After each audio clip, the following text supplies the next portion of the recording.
Good day, everybody, and thank you for tuning in. Welcome to another episode of TheSHIP, a podcast that explores the nature and dynamics of relationships between mentors and mentees. TheSHIP serves as a platform for mentors to tell their stories about how they have navigated to where they are. We will hear stories about their critical points or pivots, aided by those who mentored them, helping them to discover their purpose. I'm Gerard Luzangi, your host today, joined by my co-host, Asante Malima. And on this episode, we'll talk about Adam Juma's story. Adam is a renowned filmmaker and a legend in the music industry in Tanzania, and besides a long resume in music videos, he has done a lot of work in documentaries, short films, and TV commercial space. And in regard to that, we had to have him for show for detailed discussion. Karibu sana, Mzee Adam. Karibu. Asanteni sana bwana, nimefurahi kukaribisha kwenye kipindi. Yes. Safi bwana. Sasa sisi bwana katika TheSHIP hapa bwana, kama kwenye intro pale tulikuwa tumesema tunataka kujifunza sana kuhusiana na wewe kama individual, umeweza vipi kufika hapo na kina nani ambao wameweza kukubeba kufikisha hapo ulipo. Kwa hiyo maybe unaweza ukatuambia uko wapi siku hizi, where you're based on, and what you're keeping busy in this past few days. Okay, sasa hivi mimi niko based on Dar es Salaam, Tanzania. Mbezi Beach, to be precise. Na shughuli ambazo ninazifanya sana sasa hivi ni mtayarishaji na mwongozaji wa filamu. So I make feature films now. For the last 20 actually mwaka huu natimiza miaka 20 kwenye industry. I've been in industry since 2003. And I started out as a graphic designer in the space of just motion graphics and graphics kawaida, and then I applied for a job at East Africa TV. Worked there for a year, and the reason, the main purpose of actually I wanted to work there kwa sababu nilikuwa nataka ku understand the atmosphere ya mziki unafanyaje kazi, you know, the distribution, the network, and you know, just networking na watu na you know, and if you're in a space of any kind of industry, it is important kufanya kazi na watu ambao, you know, either they're the leaders or the pioneers of that particular industry, alafu pia kuweza kujifunza kutoka kwao. So that's how I started out, and sikuwa kwamba eti labda nilikuwa na labda any experience au nimesomea kuhusu kwa muda mrefu sana, nimekuwa mdadisi sana kwenye mambo ya IT. Just to take the story even further back, I think 95, 96 I had met when I finished school, nikutana na mzee mmoja alikuwa anaitwa Omar Mzee. Yeye alikuwa anafanya kazi BOT. You know, I had met him, and you know, and I was just really curious back then, you know, computers, and you know, and I was introduced to Solitaire. I was like, okay, what? Okay. Cool, this is nice. So this is 1996 unasema 1995, 96. Wow. You know, we had like Windows 3 point something, Microsoft Word, Excel. They're starting out. Photoshop was actually 3 point something. I don't if I recall right. And then when I was introduced, I was like, oh, you know, this is I love this. I've got to do this. And then shule hamna computer, niko nasoma Kinaroni Muslim, you know. And actually, you know what, Adam? Nafikiri kuna hondo unaotoa hapo, alafu yani unakimbia haraka. Ngoja kidogo twende taratibu kidogo hapo. Maana kuna vitu vingi umeviongelea hapo. Naomba kidogo tuviakake hapo, umeona? Kwanza kuna hiyo kitu hapo ambayo umesema computer umejifunza yani umeanza kutumia computer 1995. Umeona? Na hii ni nyumbani au ilikuwa ndio maana kama shuleni kulikuwa hakuna? Na hili kwa jirani au ilikuwa yani nilikuwa au kanisani? Mimi nilikuwa nakaa mtaa Shaban Robert pale palipokuwa ile Julius Nyerere, ile the jengo la Julius Nyerere, ndio nilikuwa nakaa pale. Okay. Na mama yangu alikuwa anafanya kazi hazina, Wizara ya Fedha. She was a system analyst pale. So she was working with computers, but we didn't have a computer back home. So the ego was like, na mdogo wangu wa kike naitwa Tatu, she alikuwa anasoma Al-Muntazil, mimi nasoma Kinondoni. Okay. Now there's two different schools hapo. Shule ya kwanza ina computer na vifaa, sisi hatuna vifaa. So the idea was like, okay, you know, and so we, despite tunasoma shule tofauti, moja na uwezo, nyingine haina uwezo, lakini mzee wetu alitujengea uwezo wote wa kumbukumbu. So we were reciting Quran in the evening. You know, this was sort of like a game, and it helped us memorize a lot of numbers, a lot of things. So mimi na yeye tulikuwa na curiosity sana. So she had introduced me to solitaire kwenye ofisi ya mama. Siku moja akanichukua tu, okay, this is a computer, you know, this is how you shut it down and do this. And I'm like, wow, this is interesting. You know, immediately from my shule, and I told my father, I was like, you know what, I don't want to stay home. I want to learn more about these computers, and I always started out. So 96, 97, 98, kafika. When I'm done with school, and I think like from 5 back then, akanambia, okay, sawa basi, in between hapo from 4 na 5 nitakupeleka sehemu ukafanya nayo kazi. This is when I met huyu Omar Mzee ambaye ametoka Ujerumani. He was a programmer. He's very articulate na vitu. He was like, I remember at that back then internet was introduced. Ndo ilikuwa inakuwa introduced, and you know, the first approach, I met a guy called Adam Juma, and he was telling me we should sell emails. Like, what are you talking about? Sell email addresses? Yeah, no, we should do that. I'm like, sell email addresses? So, yeah, we opened email addresses, Yahoo, Hotmail, and, you know, we started. And it was interesting because this is the beginning of a lot of new things. And Omar Mzee took a group of 3 people and said, okay, I'll introduce you to HTML. You know, and we started HTML and a bit of JavaScript. How to use your choice? We don't know anything. I mean, literally a week ago, I just learned how to turn this thing on. Now this person is teaching me HTML and codes. Okay, what's going on? To his credit, alikuwa anawafundisha kutengeneza hizo website kwa ajili ya kwamba mtatumia zile video zenu na images zenu ambazo katika picture, au ilikuwa ni kwamba tu I don't know anything about videos back then. I don't have a clue about videos or pictures or anything. Okay, this is the beginning. Computer imewekwa hapo, tuwasha tu, what do you do? I mean, sio umeelewa? You know, some other kids who want to come learn. So we like in my list of people that I taught, I think nimeweza kufundisha watu wengi ambao they're big names, just how to use Word too, just basically how to use words, how to use Excel, and just like, so I learned from someone, and then now they're telling me you have to teach. I'm like, what? This is like 2 weeks I have to teach people? I don't know these things. So, but then overnight, then I have to learn this thing fast. And then I think at that time, something happened. Something called Micromedia was introduced, and they introduced, at that point we were using We were using front page to go to a front page back then. Okay. And then Micromedia Flash and Micromedia Director and Dreamweaver were introduced. Right. And I immediately jumped in, and my boss, Omar Mzee, and I asked him, he's like, Adam, you're wasting your time. I was like, what do you mean I'm wasting my time? You're not going to be able to use this thing because you need a credit card. I'm like, what's a credit card? He's like, you just need a credit card to buy whatever that you need to buy. He from Germany, I'm like, okay, dude, don't worry about it. I'll sort it out. So, and the thing had like a 30-day trial. Yeah. And then I started using day 1, day 2, day 3, day 4, day 3. And then he came day 45, I'm still using the thing. Okay. Now he's coming at my desk and say, dude, you're still using this thing. I'm like, yeah, I'm using it. How are you using it? Like, well, you figure out. You're the one with the masters. You figure it out. Like, you're the one with the masters. Like, you should be doing. You told me I wasn't going to use it. I'm still using it. Let me guess. You figured out how to crack a Dreamweaver program? Yes, I figured out a way to crack it, and then so basically I was creating websites.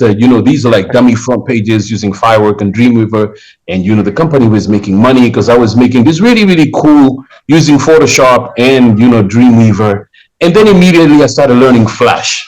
You know, I was like learning action script and how it works and how it navigates and all those things about it. Basically, I was just not doing anything. And at that point, school was not important. It was like, I'm like, I don't want to do this. Like, wow, I want to finish my historia. Like, I don't want to do this. I want to do this. This is what I want. I want computers. You know, and so but then jamaa akabidi siku moja akanika chini akaambia no, we have a serious issue. You need to tell us exactly how you're using this software mpaka sasa hivi siku ya 90. And then so I kind of told him, okay, well, I figured this out the day I looked at the Luca. They installed the Luca in 1995 in our house. And he's like, what do you mean? He's like, well, there is no connection between the Luca and the Tanesco head office. And they're giving us a card. So I feel like if we disconnect the internet and the platform still works, Fireworks still works. Technically, there's no way of actually understanding if it's only 30 days or 2 days. So if I reverse the time on the machine, technically you really come online. Okay. Okay. Let's get into the other part of your story. Usema ulitaka kufanya kazi kwenye multimedia industry Tanzania ili ujifunze so that you can kind of go about doing your own thing. Sasa kwa nini ulianza pale EFN specifically? Kulikuwa kuna mtu ambaye unamfahamu au was there like an intention on like deciding on to start at that radio? Absolutely not, my friend. I tell you one thing. This is a trick everyone uses. Americans use, white people use, they use it in Africa every other day. You understand? People are so they love glamorous things, man. Okay. They love glamorous things. You know, they love the accent. They love people who like know stuff. They're smart people. You walk in anywhere and then you have a plan, you have a solution. Someone's gonna hide. In this continent of Africa, I'm just being serious. I stayed in my house for 30 days, created logos for 5 TV stations. All I had to do was just learn the softwares. I learned just the reason why I gave you that story is like I want to tell you, Kumba, I have the passion of learning things fast and in dedicating my time to learn something. If I want to learn something, I want to learn it, I will put time. I know what I need to do.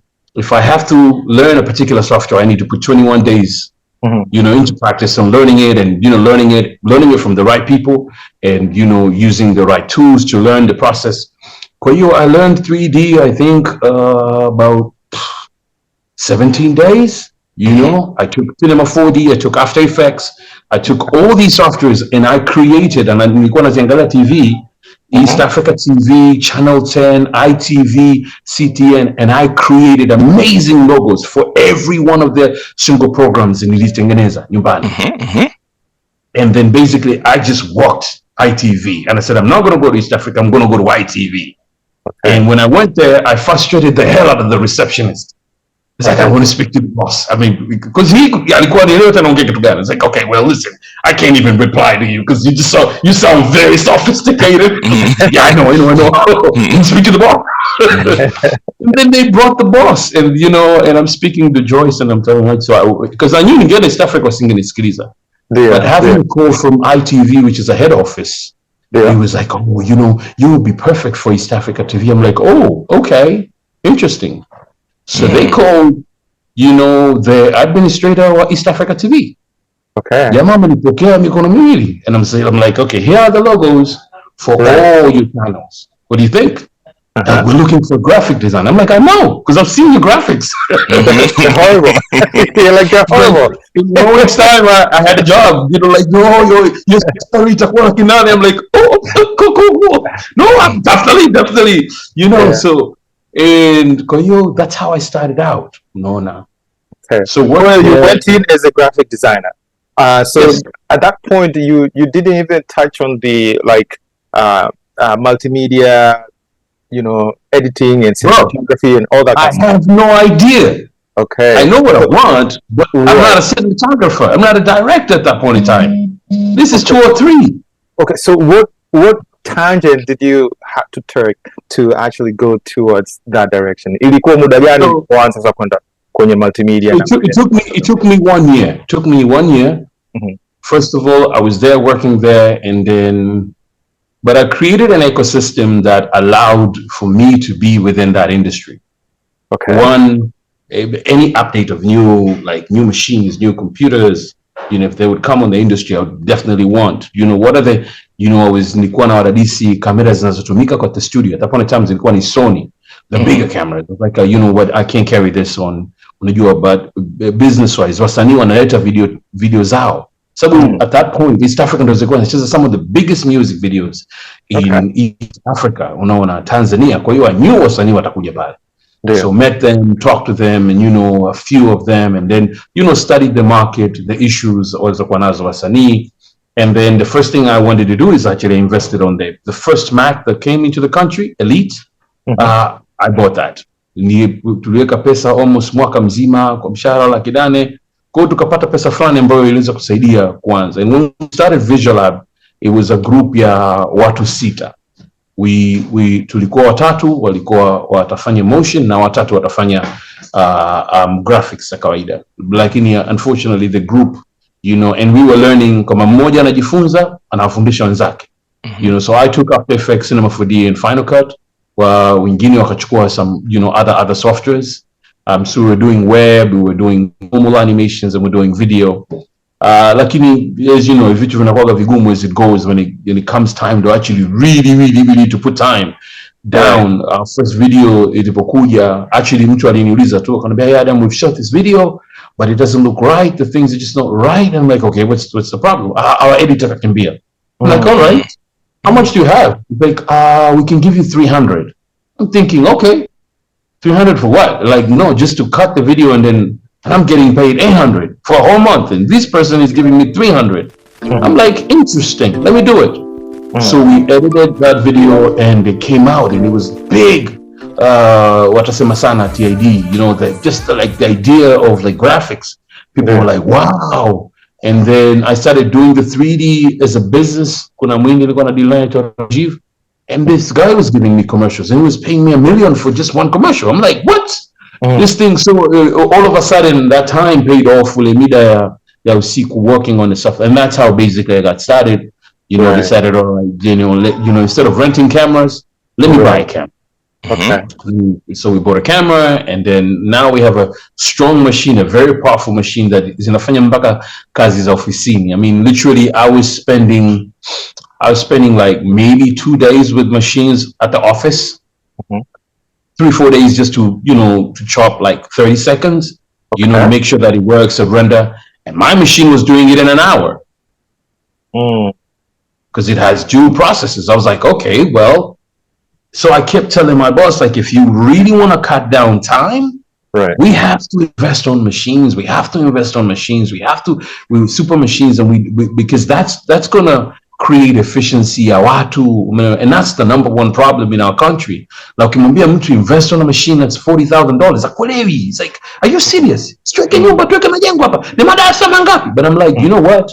We're wasting a lot of people on the line because we don't have machines that can handle, they can process things in time. So we have that problem. But machine can actually save a lot of time, processing time. Even if you put a man who's very smart, if you don't give him a machine, it's wanasema wenyewe, tools is like 90% of your solution. Yes, absolutely. Yes. For even I remember, like, when 205 tulivyomaliza through mambo menda, and then I was sitting down, I wanted to buy my camera, and the camera was $7,000. Nakumbuka niko na marehemu rafiki yangu Ruge Motahaba, namwambia, I'm buying this camera for $7,000. Anambia, Adam, wewe chizi wewe. Kununua kamera dola elfu kipindiko sasa, sio mchezo. I'm like, but this camera is going to stay here for like, for almost 3-4 years. Just think about the amount of business this thing is going to do. Haelewi bado, wanaona kama kwa nini ununue wakati una kifaa ambacho bado kiko ahead of time. At that point in time, tulikuwa tuna shoot SD, lakini kuna haja ya kuongeza resolution HD, because understanding kwamba people will catch up. People will catch up. No matter how good you are, people will catch up. You always have to vision the next step, what are you going to do? Kujisogeza. So I said, you know what, to hell with it. Nikajibara, I bought the camera. Uzuri, when I bought the camera, it was a risk. It was a big risk. The first 2 weeks, ikalipa.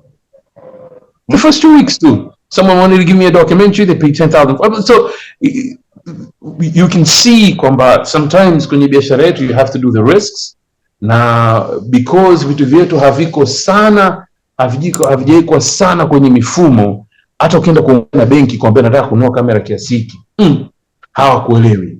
Unaona, hawakuelewi, wanaona hii kitu hii huwa anafanya mazingaombo, hiki kitu hakiwezi kulipa, hakiwezi kuleta tija. Kwa hiyo unakuta sisi kuaminika kwenye industry zetu ambazo they're not completely official, umeelewa? Mtu hazielewi, wewe unampiga picha, you're like, okay, sawa, fine, it's okay, kamera 20,000 haelewi, unaona ni, you know, but anashindwa kuelewa kwamba kamera hii ya 10,000 au 15,000, akija mtu ametoka MTV au Channel O aitaikodi kwa 300,000, 400,000, kwa sababu ina particular feature. Kwa hiyo unakuta Wakenya wenzetu wametusoma muda mrefu, vifaa hivyo vikikosekana Tanzania, basi Kenya vitapatikana. Ndio unavikuta Kenya vipo, na unakuta gharama yake kwamba kinakuja hapa anakodiwa $1,000,000 kwa siku. Pato hilo linatupita sisi kwa sababu tunakuwa tumedharau, bado tunatengenezwa ile akili. Kwa hiyo Kenya na Tanzania, unafikiri Kenya wao wako mbele zaidi kuliko sisi katika mambo ya multimedia na hizo video editing and filmmaking? Walikuwa kuna muda walikuwa. Unajua walikuwa kwa sababu gani? Hollywood imefika Kenya kabla ya kwetu sisi. Umeona? Wamepata exposure mapema. Yes. The advantage ya Tanzania, or disadvantage. This is a disadvantage and an advantage, utaiangalia mwenyewe, depending how you want to look at it. Kenya wenzetu unaweza kumkuta dereva wa daladala au dereva wa taxi ana degree, ana bachelor degree. Okay. Sio maana ana bachelor yake. Amesoma labda economics au amesoma biashara au chochote. Kwa hiyo kwa sababu ajira imekuwa shida, atasomea udereva. Kwa sababu tayari ile formal education anayojua, anapitia, na pia atakuwa na weledi. Tanzania, dereva wa taxi atamwona dereva mwingine afu atakopi yeye kwa dereva. So we have imitational learning in Tanzania, but it's not completely formal. And this imitational learning mara nyingine tunakopi kutoka kwa mlevi. Ndio. Nakumbuka hata ilivyoanza mambo ya kulima mchicha. Si utafikiri sijui nani alianzisha idea. Kila mtu ukienda pale hapo makumbusho pale kwa juu kode kwa mchicha, utafikiri yani and then ikahamia kwenye barber shop. Kila mtu barber shop. But that's what it does. Imitational learning, maana mtu ambaye akijua akifundisha is a problem. Kwamba kila mtu anakopi vile, kama ni makosa vile, unaweza kukuta unashangaa kwanza kuna hasara kubwa ya glasi zinavunjika. Kwa nini? Kwa sababu fundi unakuta mafundi wote mguu mmoja mfupi kuliko mguu mwingine. Ukiweka glasi inavunjika. Sasa hapo Adam umetouch very important topic ambayo ina relate na subject yetu sisi hapa kwenye The Ship, ni kuhusu kuimitate au kufundisha. Na I looked into some of your content. It seems like you have a lot of passion kwenye kufundisha. Clearly you love to learn new things and learn them very quickly, but also you love to teach. And kitu gani kimekusukuma kwenye kuwa na hiyo passion ya kufundisha au to share the knowledge kwa vijana wengine? Mimi nimesoma Kinondoni Muslim, nimekutana na watu wengi ambao wako very smart, lakini kwa kuja mbeleni huko kwenye maisha nimekuja kukuta mtu ameishia kuwa dereva taxi, ameishia na huyu jamaa alikuwa ananifundishaga hesabu labda. Unaona? Kwa hiyo nimekuja kurealize I had to create a module ya kwenye industry yangu ya kuweza kuchukua watu wengi ambao hawawezi kufanya kitu kingine chochote na maisha yao labda. labda mtu kamaliza form 4 hana credential, lakini naamini kwamba ana uwezo kufanya kitu fulani. So I had to create a formula to kuwaweza kuwaingiza hawa watu katika maeneo yetu na still wawe profitable. Sio unaelewa? Sio kwamba kwa cheap labor, lakini kuwapa mafunzo ambayo kifupi hayapo kwenye kitabu. Ndio. Kwa hiyo 2005 ndo nilitengeneza certain module ambapo nikawa nachukua wanafunzi wanatoka chuo kikuu, wanatoka DSJ, wanatoka kwenye vyuo tofauti kuja kuingia kwenye industry, lakini kuangalia uhalisia wa mazingira yetu tunafanyaje.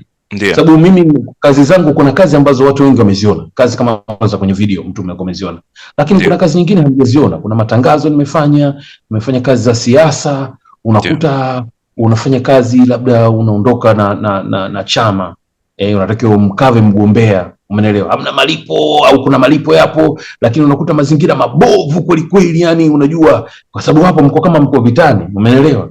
Au unapewa kazi uende South Sudan, bwana nenda kafanye kazi huko, umeelewa.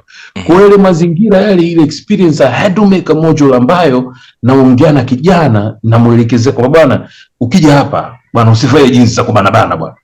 Ndio. Anakubishia, mwambie haya chukua betri 3 ziweke kwenye mfuko. Kaka sasa na zinzaje na jinsi na ndio nishakwambia, I've already told you day one. Sijui kama umeelewa. Why you went? Kwenye mtumba tafuta suruali yenye bagi. Do you think what anavaa hizi bagi kwa for no reason? They want to pack things and get ready. You understand? Ukija kuna rule. Mwezi ukawa umetoka kula una chipsi kwenye mikono yako, kuna mafuta then unakuja unashika kamera. Pana. Umeelewa? Wash your hands, do this. Kuna ile discipline ya kawaida tu kabisa. Unaona, ambayo inabidi upe mtu aelewe. Security protocol, unapoendesha gari, umebeba mfano sisi tunashoot, umeenda kushoot kikao kikubwa. Alafu umeka kamera zako hazina thamani. Lakini unakuta yale material yana thamani. Umeshoot siku 7. Mtu ukienda recklessly bila kujua ruti, Tanzania, Dar es Salaam, Ocean Road, gari ikiharibika, vibaka wanatokea wapi? Hizo vitu vyote ni intel ambao unabidi ujue, umeelewa. Unaweza kukuta pale mnafanya backup, gari ya backup ni tofauti, content ya backup iko hivi. I had to create a module ya kuwasaidia watu, umeelewa. Kwa hiyo Mungu akija hapa atapata, anakuja na crew yake, lakini mimi focus yangu ilikuwa naangalia Tanzania kama Tanzania inashindana vipi na Kenya na Uganda. I was not tukasema bwana mimi inabidi nifundishe wabongo wenzangu kwa sababu hii vitu siwezi kupigana mimi mwenyewe, umeelewa. Na lazima nifundishe watu. Kwa hiyo nianza na vijana wachache, kila mwaka tunafundisha vijana kati ya 10 mpaka 15. Sasa hii ni kwenye maki, nakumbuka I'm just chiming in a little bit in there. Hii ni kwenye ile film school ambayo ulikuwa unasema unataka kufanya au ni workshop? Okay. Okay. Na hiyo bado unazifanya hizo sasa hivi? Kila mwaka for the last 20 years we've been doing that. Wow. We have a total of like 350 alumnums right now ambao they come from our program. Okay. And where do they usually end up doing after they end up is sometimes when I end up a diamond photographer, Ali Kiba videographer, they're like all over the place. Wengine wako Mtwara, wengine wako Ethiopia, they're doing stuff. Some are in the States. Right. Some people when they come to a program not necessarily wataishia kwa videographers. They don't have to. They just understand what content, how do you, like most people don't realize when we're doing a music video wanafikiri the process ni umechukua nyimbo umeenda umemshoot tu mtu. Hapana, sio kweli. There is a bit of research lazima ufanye. Okay. So we teach you, get the song, you find out about this artist. Who is this artist? Kwa nini ameimba hii nyimbo? Kwa nini ameiandika? Any other song. So mwanzo kuna ile research lazima ifanyike. Kwa tunafundisha hiyo process yote. How to get into the industry hata kama huna kitu. Now sasa actually hiyo kwamba process na nini, this is really good foundation, kwa sababu watu wengi unajua wanapenda kuona kwamba matunda yako hivi, lakini they don't know the work that needs to go, to see the results. Sasa the other piece ambayo tulikuwa umeongelea mwanzoni ni ile kutokana kwamba kuna tools. Sasa najua hiyo ni challenge kubwa sana Tanzania, kwamba how do you find the right tools and using those tools. These are two different problems. Sasa sijui wewe katika ile workshops zako zile, how do you approach those two pieces? Kwa sababu ya kwanza inabidi wajue tool gani ambazo watazihitaji. Ya pili, inabidi waanze kujifunza kutumia zile tools zenyewe, na kama sio curious, then that would be another challenge. Sasa how do you actually teach these young kids hiyo kwamba hivi ndo natakiwa ufanye ili kwa one thing is, first in our program, kwanza ni kuna mtu anaweza kamaona mtoto hopeless kabisa. Umeelewa? Unamwona kabisa mtoto hana uwezo, lakini kama mwalimu ni mzuri, you can always pull out even mtoto ambaye hana uwezo kabisa kana uwezo, kwa kutegemea output zako wewe ziko vipi. So my class has always been really about that. Hasn't really been about finding, the big talent, but it's also about kujielewa. So we've taken people that some of the weak people in the class, unaona kabisa they're weak, and now they're doing extraordinary stuff. And that's what we're really happy about. Like, there's a girl that I found on Facebook, and she was just writing stories and meaning, no, you should come to the class, Miss Sinaira. I was like, no, just come to the class. Kuna wengine they can pay for the equipment, but you don't have to, just come. Basi akawa nakuja. Yeye ndo pekee aliishia, kuna mwaka nadhani ilikuwa ni 2019, alishia pekee yake kutengeneza filamu, na alikuwa hana kamera, hana kompyuta, alikuwa na story tu. Sio, umeelewa? This tells you kwamba our education system somehow, I'm not saying it, there's a problem with it. Tunawakata watu opportunity kwa kusema bwana, kwa sababu umefeli physics basi you can't be a chemist, you can't be like a scientist, you can't be, sio, umeelewa? Lakini what we really forget that we have not discovered ni kuangalia hawa watu level yao. Huyu mtu anaweza kawa ni creative au technician kwanza kabisa kabla ya kumfidi mtu kitu chochote. So my class inawapa watu uhuru. We go, tunatoka mfano day 1 tunatoka, tunaenda ferry, tunafika ferry, tunakula samaki, tunaenjoy, tunarudi na bonde. Yes, and then we come the next day and I'm like, okay guys, can you guys tell me about the journey yesterday? What happened? Utaanza kumsikia kila mtu anaweza kwambia, tumepanda basi, tumeingia kwenye gari, okay, tupanda basi, dereva alikuwaje? What was playing on the radio? Mimi sikumbuki. Alikuwa anacheza singeli. You come to realize the one ambaye hajui chochote kwenye darasa, kulikuwa anacheza singeli, na singeli ilikuwa Juma hiyo. Na pembeni akatokea Trusty. Dereva basi alikuwa amevaa flat. You're like, okay, this person remembers everything that was actually happening. You umeelewa?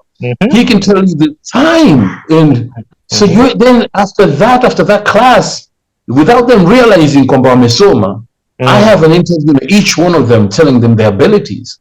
But my friend, you're thinking you have the ability to, like, you were telling us stories in a way that I didn't even see it that way. You're definitely a storyteller. You're like, wait, I'm like, yeah, like, what are you talking about? If you captured sound, can you imagine? So there's this device right here. It's called a Zoom. Go nyumbani, able play with it. Record sound from now mpaka unapoenda Kimara. I'm like, no, just go with it. Don't worry about it. Wengine na kamera, like, like tayari alishaanza kupiga picha, alishaanza kupiga samaki. I'm like, here's a camera. Kanayo mpaka the end of the class. I need you to capture whatever. Bring it to me. Umeelewa? Mwingine alikuwa anaandika notes. I'm like, you can write stories. I want to teach you. I'm going to bring somebody in and they're going to be your friends. And huyu ni mwanafunzi wangu, nimemfundisha miaka 6 nyuma. Now he's a great script writer. Atakuelekeza the tools to be able to write a story. So that's really my class is all about. It's just discovering these people and then telling them, this is what it is. This is where the software. You can use this. You can use that. This can make your life much better right now. Kuna dada mmoja alikuwa na shoot, and then like, what phone do you have? She's like, I have an iPhone. iPhone gani? I'm like, yo, this is really nice. And she's shooting videos. I'm like, I need you to start shooting videos with this. Yani, I'm telling you, the documentary she's making out of her phone, out of this world. I was like, when you have a camera, when I started out, that Sony camera that I bought is not even anywhere near the iPhones you have right now. Right. Create the content, capture it. Right. It doesn't need a lot of processing. Right. Since your camera is also, it's a good camera, it also has the processing, could process your content. Let's find a software on your phone to edit that video. Right. And then she's like, I know I'm like, yes, you can. So we have tools all around us. To go to your question now, Tanzania, just like every other industry in the world, the ecosystem imekuwa. the ecosystem Marekani, even the uzuri wenzetu wana prevail sana au sehemu nyingine, because they build the ecosystem. You don't have to be a good cameraman to make a movie. You can hire one. You can talk to one. You don't have to have all the big equipment. Studios have it. As long as they trust you, they'll give you the equipment. Okay. So we have created that ecosystem ambayo imekuwa sasa hivi unakuta kuna makamera kila kona. Kamera ambayo ilikuwa ni milioni sasa hivi. Na hii ni sehemu moja kubwa ambayo is a big problem I've discovered in our country. We don't have think tanks. Kwenye eneo lolote lile, we don't have think tanks za elimu, we don't have think tanks za teknolojia, hatuna think tanks za mambo ya tunapokaa pale ndio unakuta kuna mawazo 2000. Wakati kumbe tungekaa kwa muda mfupi tungekuwa na mawazo 5 tunafanyia kazi. Kwa hiyo mimi natumia hizi kama think tanks. Tuna vijiwe bwana. Yeah. Well, vijiwe pia vinaweza kuwa think tanks kama wale wenzetu wale wenzetu wanaokaa kwenye AC, wale wanaofungaga mashati wale, saa 12 ni kwenye viti, wangeamua kukaa kwenye vijiwe. Kwenye vijiwe ukawa na watu 10 machizi wote inakuwa ni balaa. Lakini kama mmoja kidogo amekaa pale, ni chumi, mwingine ni wanasayansi, teknolojia, kinakuwa kina maana. Kwanza una shati lake lazima anajua kucheza bao au draft, otherwise atakaaje hapa. Amepaki bench yake pale kae na watu wanaongea naona wewe unaongea gani. Hiyo think tank zinahitajika, those kind of think tanks za kutatua matatizo. Yani unakuta na pia watu hawashare information. Mtu hashare information. Yani unakuta mtu ananyima tu. Mimi naambia wanafunzi wangu sikiza, wewe ukishampa mtu creative industry ni kama mto, maji ya katiki. Mimi nikiwafundisha leo hivi kama mkija mkikaba maeneo yangu mkafanya kazi yangu, nitakuwa forced mimi kufanya kitu kingine kikubwa. Sasa nikiwajua kuwafundisha tu wachache, it doesn't help. Unajua, it just slows the process, it makes it, umeelewa, ni umimi ambao hauna faida yoyote, umeona? So even when I find them, I am connected with them all the way to the end. Some of them will become lifetime friends, umeelewa? Some of them wanaingia kwenye maeneo mengine kabisa, tunaongea nao. Baada nakwambia na mwalimu yale madarasa ambayo ulifundisha, sasa hivi naelewa, naona I'm using them kwenye kazi yangu ambayo haina masuala ya video. Umeona? Quality versus time and kutoa efficiency, umuhimu, getting the right crew, how to work as a team, umeelewa, understanding your team. And hii ni mifano ambayo sehemu nyingi ambazo nimejifunza, watu wamenifunza personal. Kwa hiyo when I scout them, when I find them, baada ya kufanya call ndo namwambia bwana, mimi I think I want to work with you, nitakufundisha, darasa litakuwa ni 1 week, now this is what you need to do, and then you can come in. It sounds like a very time consuming process, kwa sababu kama una dedicate almost an hour kuminterview mtu mmoja na you land with 10-15, you probably work with a bigger number than that before you trim it down. Yes. Kwa hiyo it is a labor intensive thing. I think that's the take that I'm getting out of there, which is really interesting. Na the nugget ambayo nimeipenda hapo ni kwamba mwalimu anajifunza zaidi ya mwanafunzi. Kwa hiyo walimu wawe na ile passion ya kutoa, kwa sababu ni kweli, na hilo sio tatizo la Tanzania tu, ni tatizo la global, kwamba watu wengi once they learn something unique they want to keep it to themselves, wana ile selfishness ile, wakati when you share with other people, you teach or you mentor, you end up learning more. So I think that is really interesting that I've learned hapo kwenye hiyo story yako.